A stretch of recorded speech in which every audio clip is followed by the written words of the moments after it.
Bismillahirrahmanirrahim. Pembacaan kitab Muhammad Al-Insanul Kamil masih melanjutkan Maziyatul Jamalin Nabawi, keistimewaan, keindahan kenabian yang dimiliki oleh Nabi Muhammad sallallahu alaihi wasallam. Ilan qala al-muallifu rahimahullahu taala wa nafa'ana bihi wa bi ulumi fid dharain amin. Wa Nabi Mas'udin al-Badri radhiyallahu an qal inni la adribu ghulaman li idh sami'tu sawtan min khalfi i'lam ya Aba Mas'ud qal faj'altu la altafitu ilayhi min al-ghadab hatta ghashiyani fa idha huwa Rasulullah sallallahu alaihi wasallam. Qala Abu Mas'ud falamma ra'aituhu sallallahu alaihi wasallam wa qa'asautu min yadi min haibatihi sallallahu alaihi wasallam. Faqala li wallahi lallahu aqdaru alayka minka ala hadha. Faqultu wallahi ya Rasulullah la adribu ghulaman li ba'daha abada. Masih melanjutkan tentang keistimewaan, keindahan kenabian yang dimiliki oleh Nabi Muhammad sallallahu alaihi wasallam. Jadi kita membahas tentang keindahan kenabian. Kalau bukan nabi tidak memiliki keindahan ini. Dan keindahan kenabian ini yang ada pada diri Nabi Muhammad beda dengan keindahan kenabian yang ada pada nabi-nabi yang lain. Di antaranya di sini sebuah riwayat dari sahabat Abu Mas'ud. Dari sahabat Abu Mas'ud radhiyallahu an, qal, sahabat Abu Mas'ud mengatakan, inni la adribu ghulaman li. Sesungguhnya aku benar-benar sedang memukul seorang budak milikku. Dulu masih banyak perbudakan. Budak itu manusia yang dijual belikan. Nah, sahabat Abdullah bin Mas'ud ini memiliki budak. Kemudian budaknya dipukul oleh beliau. Idh sami'tu sawtan min khalfi. Tiba-tiba kata sahabat Abdullah bin Mas'ud, ketika aku sedang memukul budakku, aku mendengar sebuah suara dari belakangku. I'lam ya Aba Mas'ud. Suara tadi mengatakan, ketahuilah wahai Abu Mas'ud. Suaranya mengatakan, ketahuilah wahai Abu Mas'ud. Qal faj'altu la altafitu ilaihi minal ghadab hatta ghasyani. Sahabat Abdullah bin Mas'ud mengatakan, aku tidak menoleh, aku tidak menengok kepada suara tersebut dari saking rasa marah yang telah menguasai diriku. Jadi saking marahnya sahabat Abdullah bin Mas'ud, ketika lagi mukul budaknya tadi, ada suara mengatakan ketahuilah wahai Abu Mas'ud. Sahabat Abdullah bin Mas'ud nggak mau nengok ke belakang, nggak bisa nengok ke belakang dari saking marahnya. Sudah dikuasai rasa marah. Orang ini kalau udah marah kan hilang kesadarannya. Makanya Nabi SAW ketika ada seseorang mengatakan kepada Nabi, ausini, beri aku wasiat ya Rasulullah. Nabi memberi wasiat kepada orang tersebut, la taghdab, la taghdab, la taghdab. Diulang sampai 3 kali. Nabi mengatakan jangan marah, jangan marah, jangan marah. Enggak ada masalah yang bisa terselesaikan dengan marah. Coba lihat mana ada masalah yang bisa selesai dengan marah, enggak ada. Masalah itu bisa terselesaikan dengan kebijaksanaan, dengan sifat yang bijaksana. Nabi nggak pernah marah untuk urusan pribadi. Tapi untuk urusan agama, ketika urusan agama ada yang mempermainkan, tidak ada yang bisa menandingi kemarahan Nabi Shallallahu Alaihi Wasallam. Dan orang itu setelah marah biasanya nyesel sendiri. Nah ini sahabat Abdullah bin Mas'ud lagi marah, dia mukuli budaknya. Ada yang mengatakan, weh Abdullah bin Mas'ud, ketahuilah, ketahuilah, ketahuilah. Nah, saking marahnya sahabat Abdullah bin Mas'ud nggak mau nengok ke suara tersebut. Falamma ra'aituhu fa idza huwa Rasulullah sallallahu alaihi wasallam. Ternyata yang manggil-manggil adalah Rasulullah. Ternyata yang manggil-manggil adalah Rasulullah. Falamma ra'aituhu sallallahu alaihi wasallam waqa'as sautu min yadi. Setelah aku tahu bahwa yang manggil-manggil itu Rasulullah, setelah aku sadar bahwa yang manggil-manggil itu Rasulullah, pecut yang ada di tanganku itu langsung terjatuh. Dari saking wibawanya Nabi, orang marah pun bisa hilang. Dari wibawanya Nabi Sallallahu Alaihi Wasallam. Min haibatihi Sallallahu Alaihi Wasallam. Pecut itu jatuh dengan sendirinya karena wibawa yang dimiliki oleh Nabi Sallallahu Alaihi Wasallam. Nah, sebelum dilanjut ini tentang cerita, jangankan manusia, onta, lihat Nabi langsung onta yang lagi marah, ada onta marah, ketika didatangi oleh Nabi, onta yang lagi marah tadi marahnya langsung hilang, terhapus atau tersiram marahnya itu tadi, terlebur marahnya onta tadi dari sifat wibawa yang dimiliki oleh Nabi Sallallahu Alaihi Wasallam. Faqala Ali, kemudian Nabi mengatakan kepadaku, kata sahabat Abdullah bin Mas'ud, wallahi, wahai kata Nabi, demi Allah wahai Abu Mas'ud, demi Allah, lallahu aqdarum alaika minka ala hadzal ghulam. Ala hadza. Wallahi lallahu aqdaru alaika minka ala hadza. Nabi mengatakan kepada Abdullah bin Mas'ud, demi Allah wahai Abdullah bin Mas'ud, Allah itu lebih mampu mukul kamu daripada kamu mukul dia. Maksudnya kita ini kan salahnya banyak sama Allah. Seandainya satu kesalahan yang kita lakukan, kemudian Allah langsung menurunkan siksaan di dunia, kira-kira Allah mampu apa enggak? Mampu. Kira-kira sehari semalam ini kita berbuat salah berapa kali? Banyak kan tentunya, nggak bisa dihitung kesalahan kita. Mudah-mudahan Allah ampuni dosa-dosa kita semuanya. Kalau seandainya satu kesalahan itu langsung Allah pukul kita, dalam sehari semalam berapa kali kita mendapatkan pukulan dari Allah? Tapi apa itu terjadi? Terjadi apa enggak? Kenapa enggak terjadi? Apa Allah enggak mampu? Mampu. Tapi karena rahmat, karena kasih sayang Allah Subhanahu wa ta'ala. Bahkan di dalam hadits qudsi Allah pernah mengatakan, inna rahmati sabaqat ghadabi. Sesungguhnya rasa kasih sayangku, kata Allah, selalu mendahului kemarahanku. Maksudnya bagaimana? Semua yang ditakdirkan Allah untuk hambanya itu karena rahmat. Seandainya Allah mentakdirkan sesuatu karena kemurkaannya, habis semua kita ini. Tapi semuanya yang terjadi dalam kehidupan ini karena rahmat. Apalagi manusia sekarang ini. Manusia sekarang ini, baik yang Islam, yang belum Islam, yang ahli ibadah, yang ahli maksiat, semuanya mendapatkan cipratan rahmat yang dibawa oleh Nabi Sallallahu Alaihi Wasallam.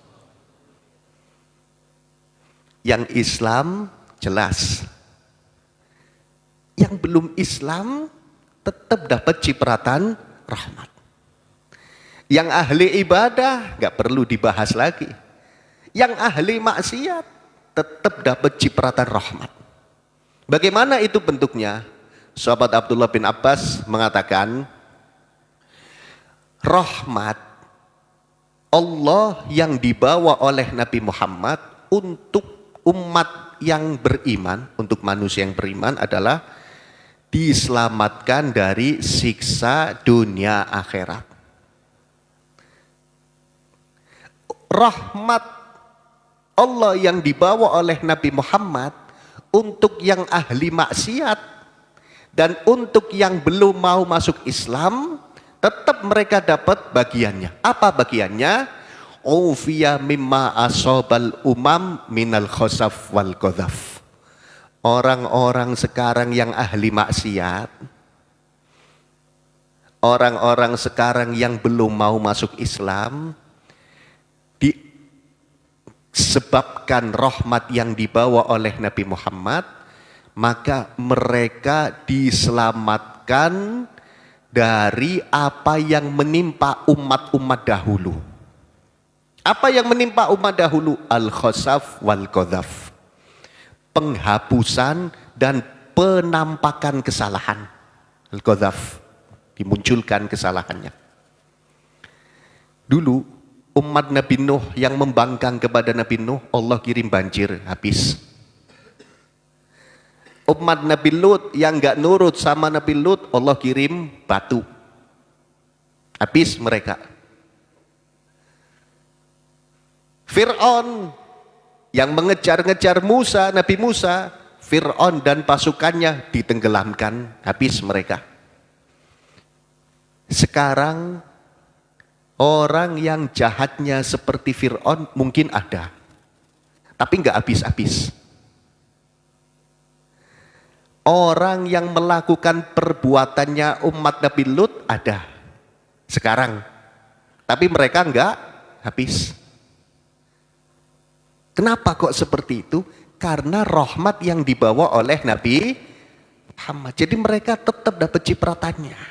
Seandainya nggak ada Nabi Muhammad, nggak ada rahmat yang dibawa oleh Nabi Muhammad, jangankan yang belum Islam, kita mungkin sudah termasuk yang habis. Karena dosa-dosa kita yang begitu banyak kepada Allah Subhanahu wa ta'ala. Dan umat dahulu, umat sebelum umat Nabi Muhammad, setiap mereka melakukan sebuah perbuatan dosa, melakukan kesalahan, tembok rumahnya langsung ada tulisannya. Misalkan ada umatnya Nabi Musa, atau umatnya Nabi Isa, atau umatnya Nabi Nuh, umatnya Nabi Ibrahim. Salah satu di antara mereka ada yang melakukan kesalahan, rasani misalkan. Langsung rumahnya ada tulisannya, Fulan bin Fulan habis ghibah. Ada yang bohong, rumahnya itu temboknya langsung ada tulisannya, Fulan bin Fulan bohong. Semua yang lewat depan rumahnya ngelihat. Kira-kira kalau kejadian itu masih ada, tembok rumah kita penuh apa enggak kira? Wah penuh. Yang ghibah, yang bohong, yang lirak-lirik, yang nipu orang, macam-macam.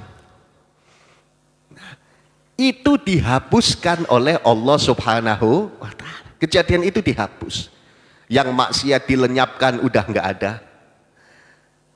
Perbuatan dosa dinampakkan sudah ditiadakan. Semuanya itu karena rahmat yang dibawa oleh Nabi Muhammad sallallahu alaihi wasallam.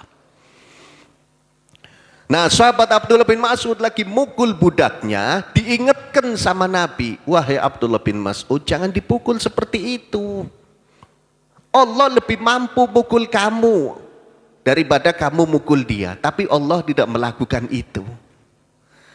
Apa yang dikatakan sahabat Abdullah bin Mas'ud? Sahabat Abdullah bin Mas'ud mengatakan, wallahi ya Rasulullah, demi Allah wahai Rasulullah, la adribu ghulaman li ba'daha abada. Aku tidak akan mukul budak yang aku miliki setelah ini. Gak bakal lagi.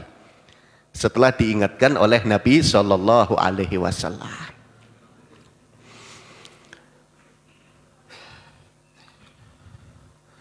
Nah, kemudian kita kan sering mendengar bahwa Nabi Shallallahu Alaihi Wasallam di samping wibawa, Nabi tubuhnya bercahaya. Nabi tubuhnya bercahaya. Nah, masalah bercahaya ini di sini kita diingatkan oleh Sayyid Muhammad bin Ali al-Maliki bahwa yang dimaksud cahaya itu bukan seperti cahaya-cahaya yang ada di senter, bukan seperti cahaya-cahaya yang ada di lilin, bukan seperti cahaya yang ada di lampu. Kita jangan membayangkan, oh Nabi berarti wajahnya seperti lampu. Oh, Nabi berarti wajahnya seperti senter. Oh, mungkin Nabi wajahnya seperti ada lilinnya. Bukan seperti itu. Bukan seperti itu.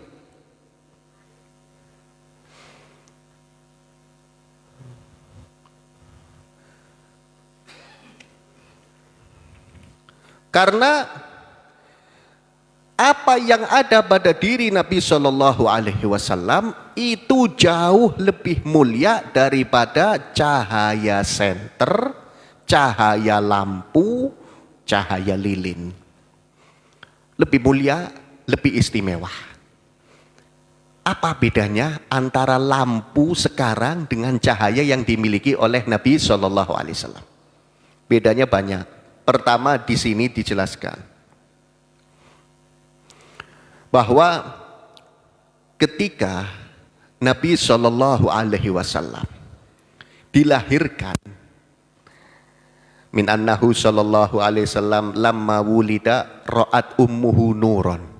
Ketika Nabi dilahirkan, ibundanya langsung lihat cahaya. Ibundanya langsung lihat cahaya. Wa kharaja ma'hu nurun adha'at lahu kusurur Syam. Jadi ketika Nabi Muhammad lahir, Nabi Shallallahu Alaihi Wasallam, bukan hanya itu, diriwayatkan oleh Al-Imam At-Tabarani, para sahabat itu mengatakan, wa ra'aina ka'anna nura yakhruju min fih.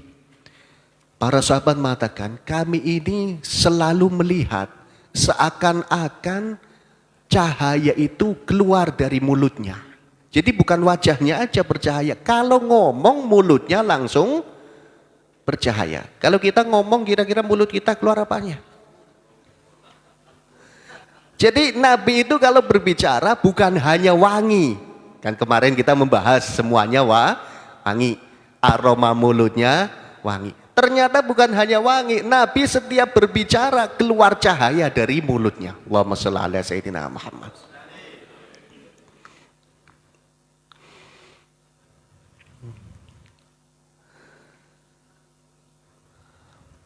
Nah, adapun cahaya yang seperti senter, cahaya yang seperti lampu, itu selain Nabi Muhammad bisa mendapatkan keistimewaan itu.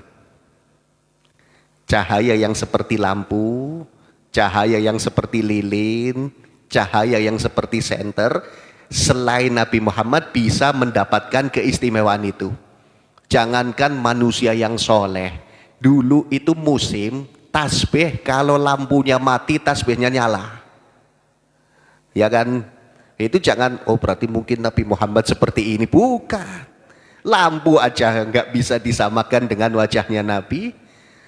Kalau cahaya-cahaya yang sifatnya umum seperti itu, ada orang yang bisa mendapatkan keistimewaan itu. Di sini dijelaskan tentang keramatnya sahabat. Kita kan sering dengar tentang karomahnya wali, karomahnya kiai. Sahabat itu ada yang lebih penting, yaitu pengetahuan syariat yang didapat dari para sahabat. Di sini dijelaskan. Nah, kalau senter itu kan lampu ini. Kita nyalakan lampu baru dia bercahaya. Kita matiin lampu, lampunya enggak bercahaya. Tasbih tadi, kalau lampunya kita matiin, tasbihnya baru kelihatan cahaya. Berarti kenapa? Kenapa kok kalau lampunya dinyalain tasbihnya enggak bercahaya? Karena cahayanya lampu lebih terang daripada cahaya yang ada di tas.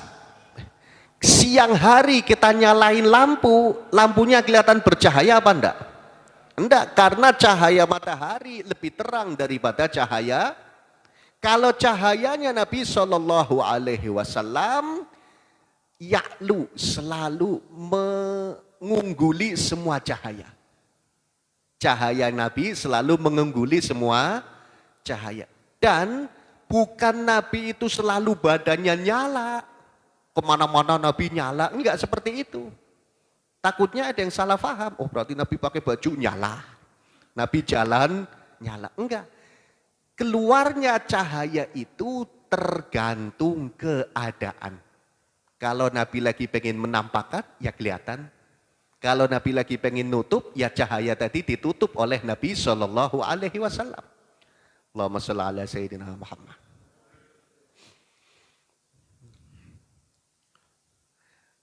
Ini kalau cerita cahaya selain Nabi, ada seorang sahabat namanya Asyad bin Hadir.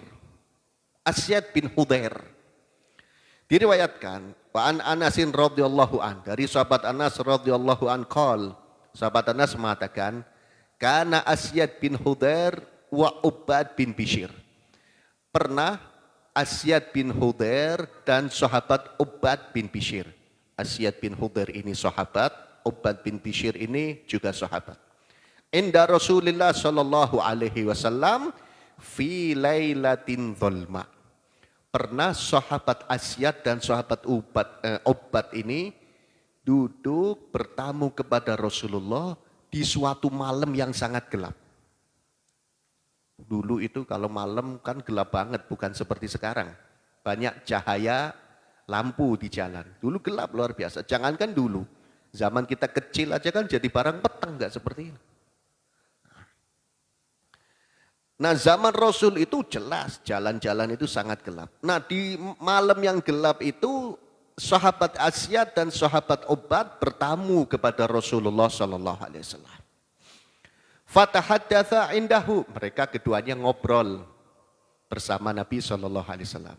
Hatta idza kharaja, ketika dua orang tadi keluar dari rumahnya Nabi, adha'at lahuma asa ahadihima famasyaya fi dhaiha.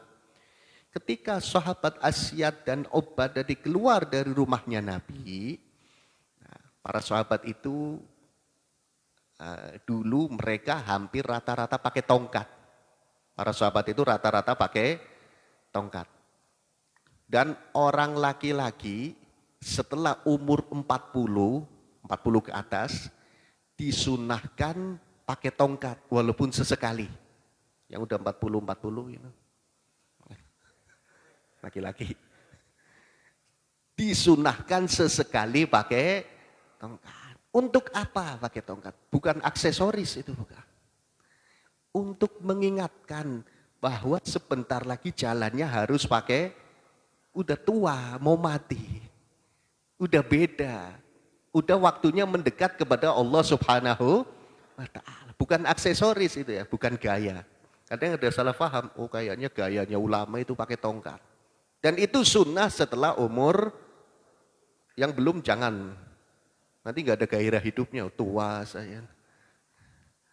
Nah para sahabat itu dulu rata-rata pakai tongkat. Yang sudah umur 40. Termasuk ini sahabat Asyad bin Hudair dan sahabat Ubad bin Bishr ketika malam-malam tadi bertamu kepada Rasulullah Sallallahu Alaihi Wasallam, dua-duanya pakai tongkat. Di saat kedua sahabat tadi keluar dari rumahnya Rasulullah Sallallahu Alaihi Wasallam, tongkat salah satu milik sahabat tadi, salah satu tongkat milik sahabat tadi tiba-tiba bercahaya. Tiba-tiba bercahaya, nyala tongkatnya. Akhirnya dua orang tadi jalan sambil senterannya pakai tongkat. Nah ini cahaya lampu cahaya yang ada di tongkat tadi mungkin seperti lampu, sehingga bisa untuk nerangi jalan. Kalau cahaya yang ada pada diri Nabi Shallallahu Alaihi Wasallam jangan disamakan dengan lampu, jauh lebih mulia. Gak ada yang bisa mengungguli cahayanya Nabi Shallallahu Alaihi Wasallam. Lampu kalau ada yang lebih terang, jadi gak terang kelihatannya. Ada lampu 10 watt, sampingnya lampu 100 watt. Yang 10 watt ini jadi redup. Kalau bahasa jadi barang jadi kelihatan kiyep-kiyep. Kalau cahayanya Nabi gak ada yang bisa mengungguli. Nah kemudian falamma tafarraqa bihi mattariqu adha'at likulli wahidin minhuma asahu famasya fi dhaiha. Nah, di tengah jalan sahabat Asyad bin Khidir dan sahabat Ubbad berpisah. Tadi yang nyala tongkatnya satu. Jadi yang nyala tongkatnya satu. Ketika berpisah, mungkin satu ke kanan, satu ke kiri, dua-duanya jadi nyala. Dua-duanya jadi, ini di antara karomah yang dimiliki oleh sahabat.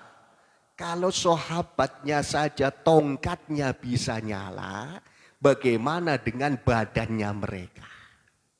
Kalau badannya mereka saja sudah penuh karomah, bagaimana dengan Nabi Muhammad Sallallahu Alaihi Wasallam?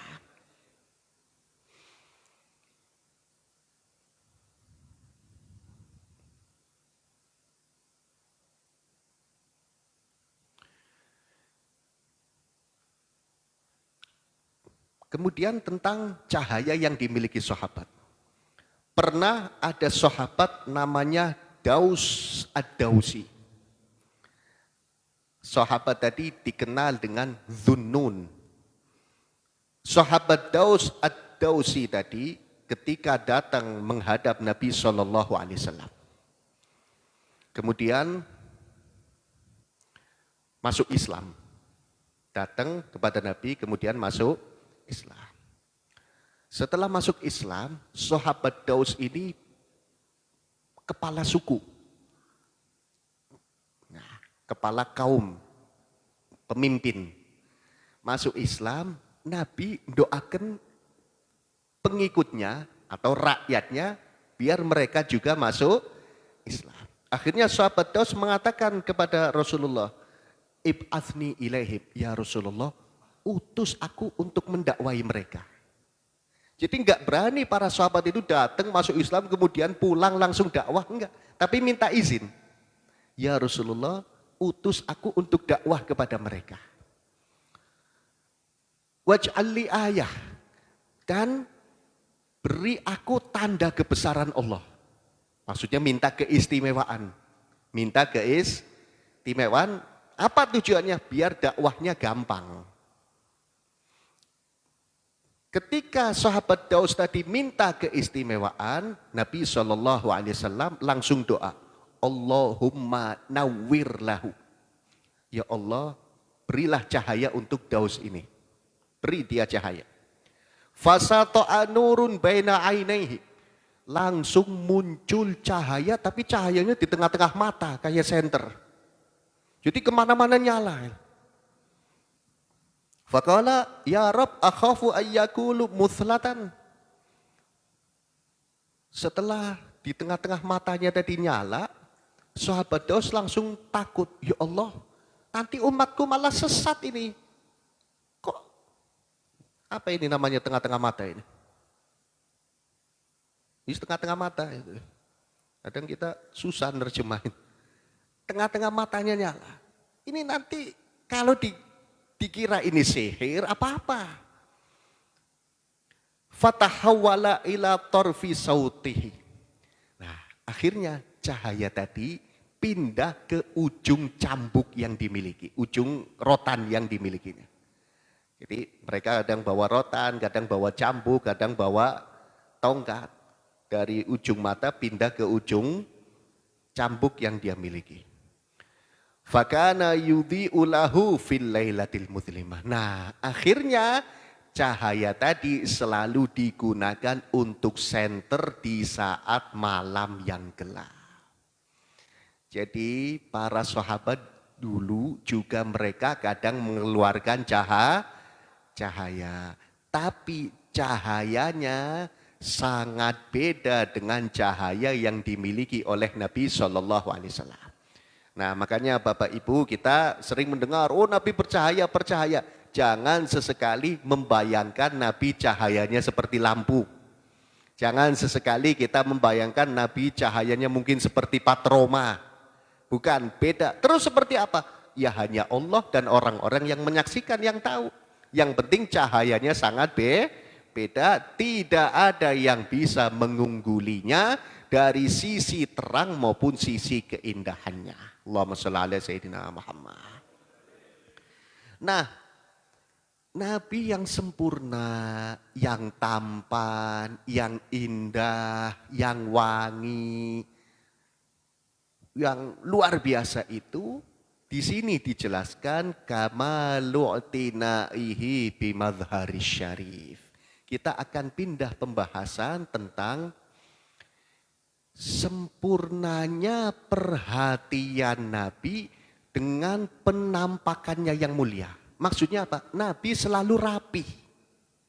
Nabi selalu rajin. Bahkan ada riwayat yang mengatakan Nabi kalau pergi bawa cermin. Jadi kalau mau ketemu orang dilihat, oh ya udah rapi, baru ketemu. Tapi jangan bercermin terus-terusan. Nah, semenit sekali bercermin. Yang penting rapi. Enggak bercermin sama sekali, berarti enggak ngikuti ajaran Nabi. Jadi kita harus rapi. Nabi yang sudah indah saja selalu menjaga kerapian. Enggak ada ceritanya Nabi rambutnya awut-awutan. Enggak ada ceritanya Nabi pakaiannya miring-miring. Rambutnya rapi, pakaiannya, kopiahnya, imamahnya, sorbannya semuanya pasti rapi. Karena apa? Di dalam hadis Nabi juga pernah menjelaskan, innallaha jamilun yuhibbul jamal. Allah itu sangat indah dan mencintai yang indah, bukan mencintai yang ganteng atau yang cantik. Tapi yang ganteng, cantik, gak rapi, gak dicintai sama Allah. Wajah sih pas-pasan seperti kita-kita ini. Tapi rapi, Allah cinta. Yang penting apa? Rapi. Ini yang sangat dicintai oleh Allah Subhanahu wa taala dan sangat dicintai oleh Nabi Muhammad SAW. Terutama ketika kita mau sholat 5 waktu, pakai pakaian yang paling rapi. Pakai pakaian yang paling rapi. Usahakan putih. Kalau enggak putih, polos. Kalau enggak putih ya polos. Jangan sampai sholat pakainya kaos ada gambar sama nomornya. Itu buat santai. Itu buat santai. Kita sholat ini menghadap Allah Subhanahu wa ta'ala. Masa pakai kaos yang ada gambar sama angkanya? Seandainya kita lagi duduk di rumah, kemudian kedatangan kiai besar yang terkenal. Kira-kira kalau kita lagi pakai kaos, itu ganti baju apa enggak? Wah ada kiainya. Lah kadang seperti itu, wah ada syekhnya. Tapi giliran sholat dipakai. Insya Allah sini enggak ada. Ini contoh aja, contoh. Nah, yang rapi kalau sholat. Jangankan sholat, dulu ada seorang ulama, yaitu Imam Malik bin Anas, gurunya Imam Syafi'i. Setiap mau mengucapkan hadis,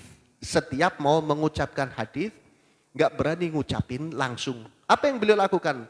Mandi dulu, pakai pakaian yang paling bagus, pakai minyak wangi, baru ngucapin qala Rasulullah Shallallahu Alaihi Wasallam.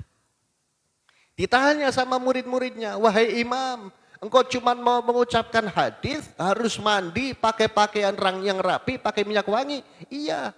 Sebab qala Rasulullah ini yang akan diucapkan pernah keluar dari mulut seorang yang paling mulia dan mulut yang paling wangi, yaitu mulutnya Nabi Muhammad Sallallahu Alaihi Wasallam. Apalagi sholat. Kita sholat ini as-sholat mi'rajul mu'min. Sholat ini mi'rajnya, kalau dulu kan Nabi Isra mi'raj. Mi'raj itu menghadap kepada Allah Subhanahu wa taala. Nah, salat ini mi'rajul mukmin, tempatnya orang mukmin lagi menghadap kepada Allah Subhanahu wa taala. Maka usahakan ketika kita salat serapih mungkin. Bukan harus pakai pakaian baru. Oh, setiap mau salat beli baju baru ya salah. Tapi yang paling paling rapi. Kalau punya minyak wangi dipakai minyak wanginya. Wudhu dulu, kalau sekiranya panas, lengket, mandi dulu. Jadi sholatnya tenang, gak gelisah. Maaf, kalau ingin buang hajat dulu.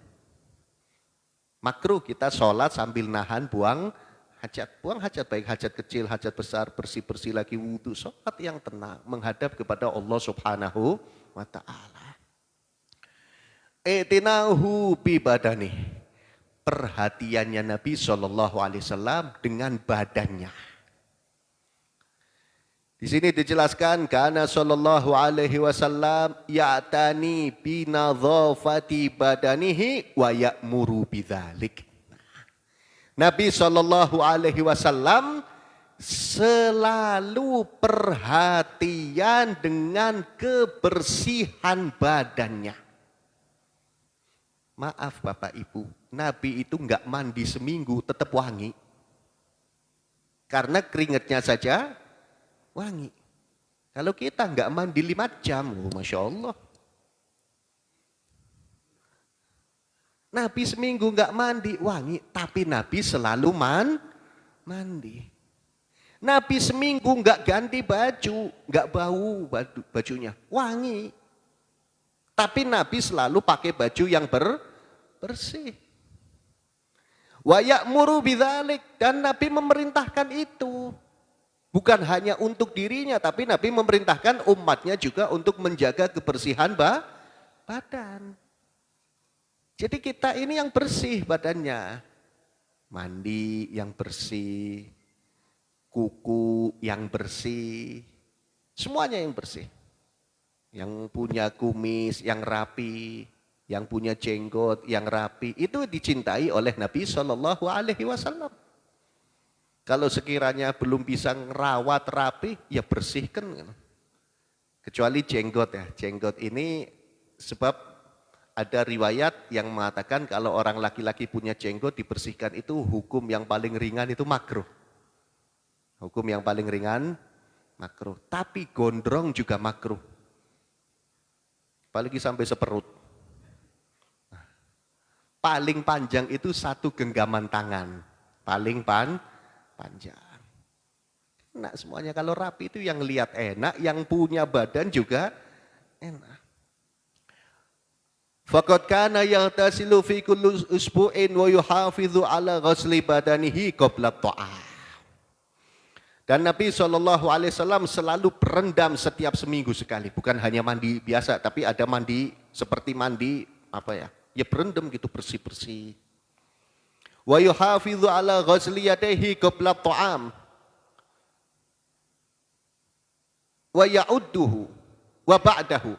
Dan Nabi SAW ini juga perlu diperhatikan, selalu menjaga, bersihkan, nyuci kedua tangannya sebelum makan. Jadi cuci tangan itu hukumnya sunnah.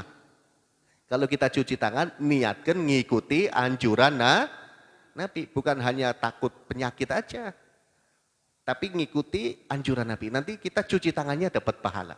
Wa ba'dahu, kalau setelah makan cepat-cepat cuci. Jangan habis makan masih kotor, ngobrol. Di sini ada nasi, ada. Cuci dulu baru ngobrol. Kecuali mau nambah, Nabi enggak mau seperti itu. Mau makan bersih, setelah makan langsung bersih. Wa yahrisu ala isti'malis siwak fi kulli ahwali. Nah, ini yang sudah banyak ditinggal juga. Dan Nabi selalu perhatian atas pemakaian siwak fi kulli ahwali, dalam seluruh keadaannya. Siwak itu pekerjaan membersihkan gigi, itu namanya istaka yastaku istiakan. Siwak itu pekerjaan membersihkan gigi. Pakai apa? Pakai benda yang bisa membersihkan, terserah. Tapi yang sering dilakukan oleh Nabi, pakai kayu yang namanya kayu arok. Apa kayu arok? Nah ini bukan kayu siwak, ini namanya kayu arok. Ini harganya 10.000. Sebulan, setiap hari dicuci, sebulan ganti. Rokok sehari 30.000. Hukum paling ringan makruh. Ya saya enggak bahas masalah mau ngerokok mau enggak, itu urusan masing-masing. Bukan pembahasannya. Maksudnya apa? Kalau beli rokok bisa, masa beli siwak enggak bisa? Ini sunnah. Ini sunnah. Dan ada riwayat orang yang sholat dengan siwak itu lebih utama sholatnya 70 kali lipat dengan sholat yang tanpa siwak. Bisa kita sholat 70 kali sholat isya? Bisa kita sholat subuh 70 kali? Nggak mampu. Pengen lebih utama sebelum sholat siwakan. Satu itu pahalanya. Sholatnya dilipat gandakan 70 kali. Dan ini sunnah Nabi. Nabi paling seneng kalau umatnya ngikutin sunnah. Yang kedua, banyak keistimewaan siwak ini banyak. Ini singkat. Orang yang pakai siwak, husnul khotimahnya gampang. Bukan gampang mati. Oh, pakai siwak nanti gampang mati. Bukan. Panjang umur, insya Allah panjang umur. Tapi matinya gampang. Maksudnya enggak menyiksa ketika mati. Karena matinya enggak menyakitkan, enggak terlalu menyiksa, akhirnya gampang mengucapkan La ilaha illallah Muhammadur Rasulullah. Yusahil khurujar ruh. Memudahkan keluarnya ruh. Orang yang istiqomah make siwak sampai tua enggak linglung. Sampai tua enggak linglung. Kita kalau udah mau lupaan itu tanda-tanda. Pakai siwak. Mau baca Quran pakai siwak. Mau sholawatan pakai siwak. Mau sholat pakai siwak. Mau wudhu pakai siwak. Setelah wudhu pakai siwak. Bahkan mau tidur sunnah pakai siwak. Bangun tidur pakai siwak. Tapi sering dicuci. Enggak dicuci ya. Wah, bahaya.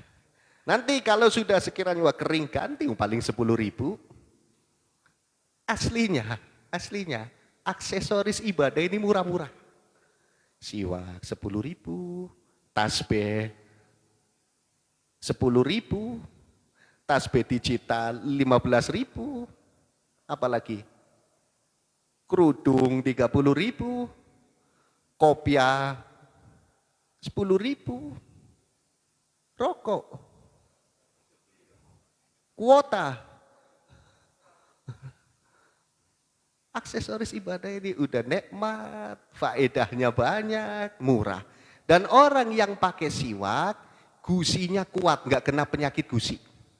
Nggak kena penyakit gusi. Bahkan kemarin-kemarin ini ada yang cerita di sini. Setelah dia pakai siwak, nggak pernah sakit gigi, padahal banyak yang bolong-bolong. Ada yang cerita di sini, siapa itu waktu itu lupa. Nah, makanya pakai siwak. Nabi selalu pakai siwak. Nggak bau, mulutnya nggak gampang bau. Jadi, habis diem, terutama habis diem lagi diem, siwakan. Nanti nggak bau mulutnya. Tapi maaf, jangan digigit-gigit kayak permen gini. Enggak. Itu ada ulama mengatakan makruh. Gigit-gigit siwak makruh. Apalagi sampai dipamerin gini, nggak ada apa-apa siwakan. Sunnah ini. Nah, dikatakan ada syair mengatakan tastahsinut tumbaga fi fika wa tastahi an tastamilal miswaka. Lupa terus. Kalian menganggap indah pakai rokok tapi malu pakai siwak. Kalau rokok udah gentleman. Enggak ngerokok enggak gentleman. Itu selera, itu selera. Tapi ya ini jangan ditinggal siwak. Pulangnya pada beli. Coba tadi inget tak sediain lumayan lah. Pemasuk.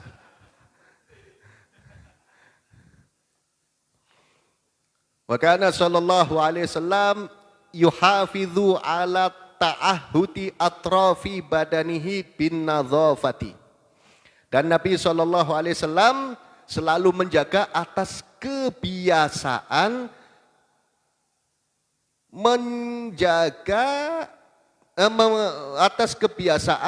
ujung-ujung badannya itu bin nadhafah dengan kebersihan. Kuku selalu bersih. Ujung-ujung badan selalu bersih. Wa izalatil ausakhi anha. Selalu menghilangkan kotoran dari ujung-ujung badannya. Min qassi syaribihi. Atraf ini bisa dikatakan ujung, bisa dikatakan sesuatu yang lebih fudlah. Min qassi syaribihi, dari kumis dipotong. Yang punya kumis seperti saya ini, jangan sampai nutupi sini, bibir sampai tidak kelihatan. dibersihkan lebih bagus. Dibersihkan lebih bagus. Kalau pengen dipelihara, ya yang rapi. Wa adfarihi, kuku-kukunya nggak pernah panjang. Maaf, baik Bapak Ibu, tolong jangan ada kuku yang panjang walaupun satu. Kenapa?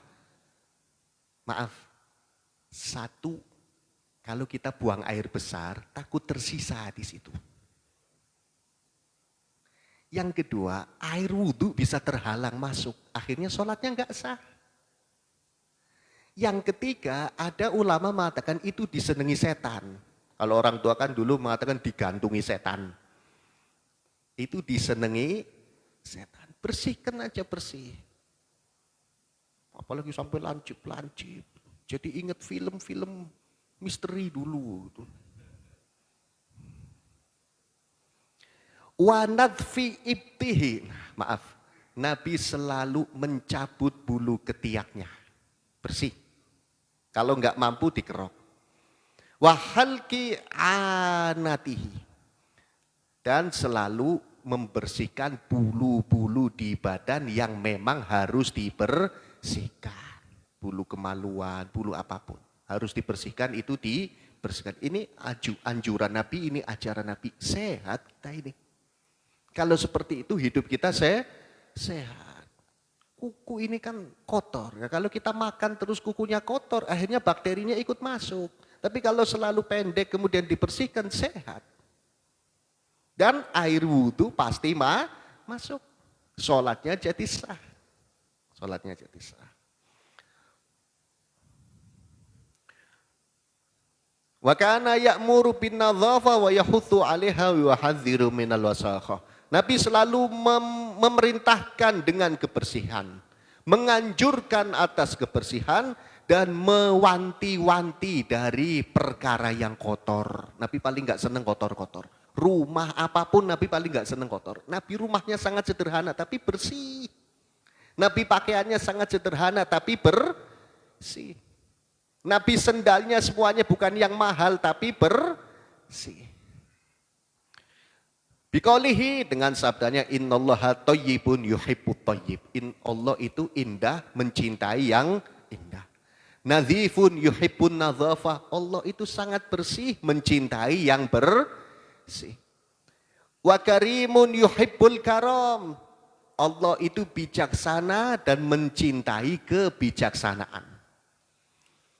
Jawadun yuhibbul jud. Allah itu loman, dermawan, dan mencintai sifat dermawan.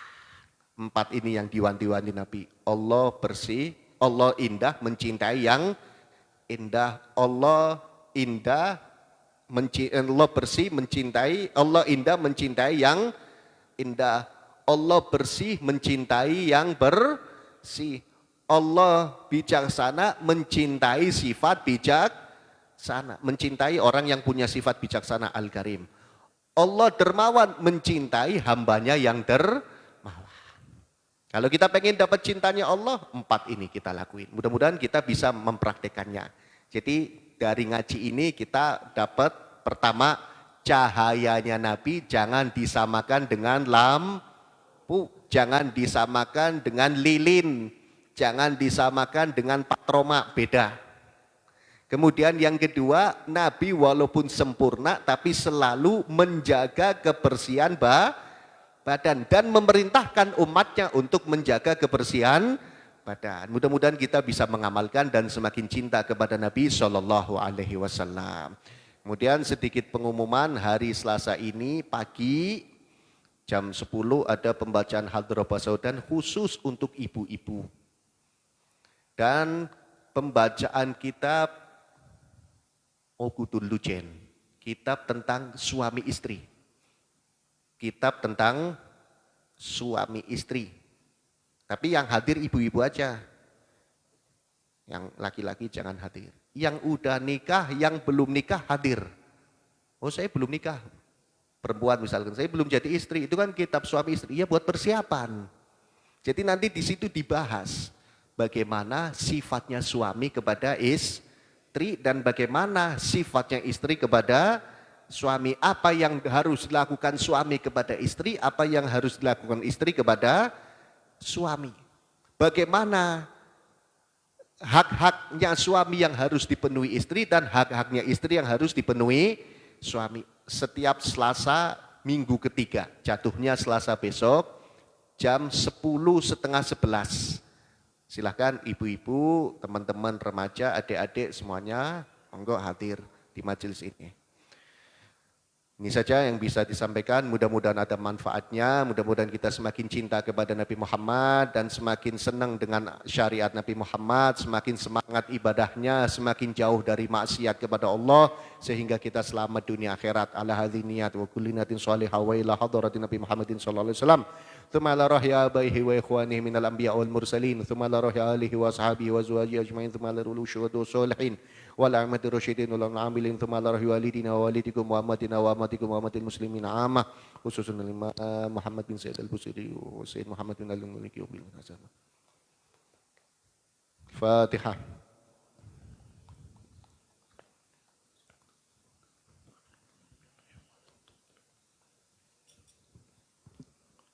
Assalamualaikum warahmatullahi wabarakatuh.